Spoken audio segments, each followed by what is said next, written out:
नमस्कार. आजच्या व्हिडिओमध्ये आपल्या सर्वांचं खूप खूप खूप स्वागत आहे.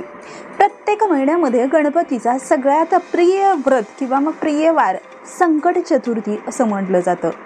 तर प्रत्येक महिन्यामध्ये एक संकट चतुर्थी आणि एक विनायक चतुर्थी येते. तर संकट चतुर्थीचं हे व्रत गणपतीला समर्पित आहे.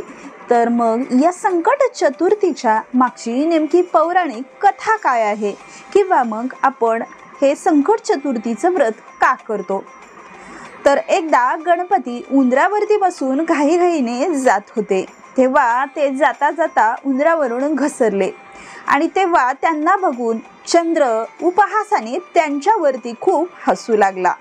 ते पाहून गणपतीला चंद्राचा खूपच राग आला. गणपतीने चंद्राला असा शाप दिला की आजपासून तुझे तोंड कोणीही पाहणार नाही. जो कोणी तुझे तोंड पाहिल त्यावर खोटा आळ येईल. शेवटी चंद्राने मोठे तप करून श्री गणपतीला प्रसन्न करून घेतले आणि चंद्राच्या या तपामुळेच व सर्व देवी देवतांनी प्रार्थना केल्यामुळे गणपतीने चंद्राला या शापातून मुक्त केले. पण वर्षातून एक दिवस भाद्रपद शुक्ल चतुर्थीच्या दिवशी म्हणजेच गणेश चतुर्थीच्या दिवशी तुझे तोंड कोणी पाहणार नाही आणि जो कोणी तुझे तोंड पाहिल त्यावर त्या वर्षी खोटा आळ येईल असे सांगितले होते. त्यावर चंद्राने प्रार्थना केली की जर कोणी चुकून गणेश चतुर्थीच्या दिवशी माझे तोंड पाहिले तर खोटा आळ येऊ नये म्हणून त्याने काय करावे. तेव्हा गणपतीने सांगितले की त्याने संकष्टी चतुर्थीचे व्रत करावे म्हणजे खोट्या आळातून त्याची मुक्तता होईल. गणेश चतुर्थीच्या दिवशी जर चंद्र पाहिल्यामुळे श्रीकृष्णावर समंतक मणी चोरल्याचा खोटा आळ आला होता. तो आळ कृष्णाने संकष्ट चतुर्थी हे व्रत केल्यामुळे गेला अशी यामागची कथा आहे. त्या कथेनुसार फार पूर्वी यादव कुळामध्ये सत्रजित नावाचा एक राजा होऊन गेला. त्याने 100 वर्ष सूर्य उपासना करून सूर्यास प्रसन्न करून घेतले होते.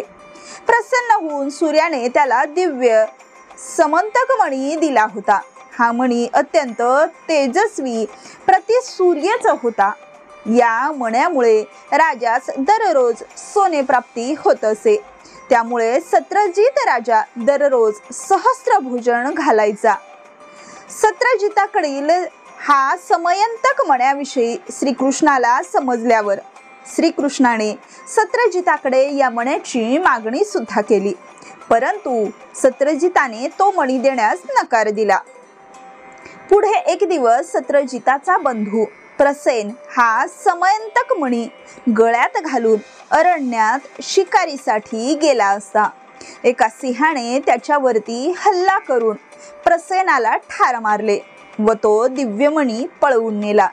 पुढे त्या सिंहास जामुवंत नावाच्या राजाने ठार मारून तो समंतक मणी आपल्या कन्येच्या गळ्यामध्ये बांधला.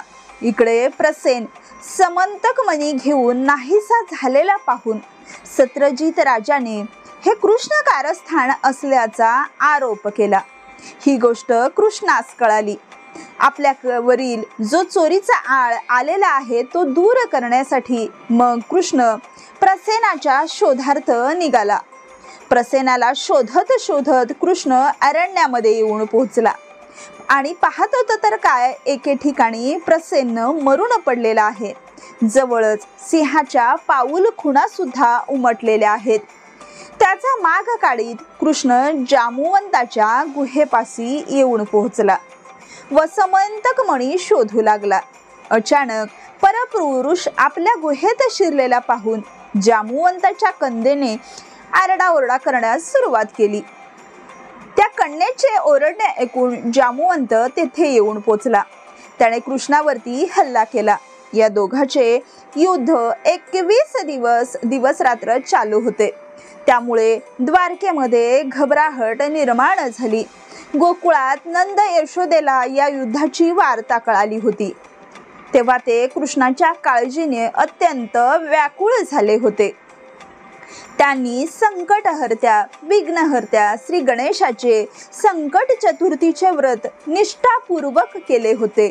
श्री गणेशाच्या कृपाप्रसादानेच श्रीकृष्णास विजय प्राप्ती झाली। जामुवंताने समयंतक मणी आणि आपली कन्या जामुवंती श्रीकृष्णास दिली। गोकुळात द्वारकेत या आनंदी बातमीमुळे आनंदी आनंद पसरला होता।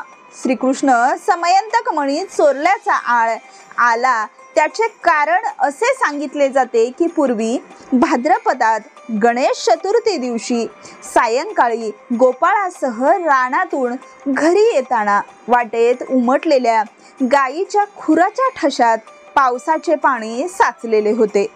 त्या पाण्यामध्ये कृष्णाने त्या दिवशी चंद्र पाहिला होता। श्री गणेशाने चंद्रास दिलेला शाप श्रीकृष्णास अशा प्रकारे भोगावा लागला। परंतु संकट चतुर्थी या व्रताच्या प्रभावामुळे श्रीकृष्णावरील हा चोरीचा आळ दूर सुद्धा झाला। श्रीकृष्णाने समयंतक मणी सत्रजिताला परत दिला आणि सत्रजिताने श्रीकृष्णाची क्षमा मागून आपली कन्या सत्यभामा ही श्रीकृष्णास दिली होती। म्हणूनच आजपर्यंत दर महिन्याच्या कृष्ण चतुर्दशीस संकट चतुर्थीचे व्रत असे म्हटले जाते आणि या व्रतामुळे संकटहर्त्या श्री गणेशाची कृपा लाभते। भक्तांची संकटे दूर होतात, त्यांच्या मनोकामना पूर्ण होतात। म्हणून तर प्रत्येक महिन्यातील कृष्ण पक्षाच्या चतुर्दशीस संकट चतुर्थी हे गणपतीचे व्रत धरले जाते। तर या दिवशी यथासांग गणपतीची पूजा केली जाते, आरती केली जाते आणि दिवसभर उपवास सुद्धा धरला जातो।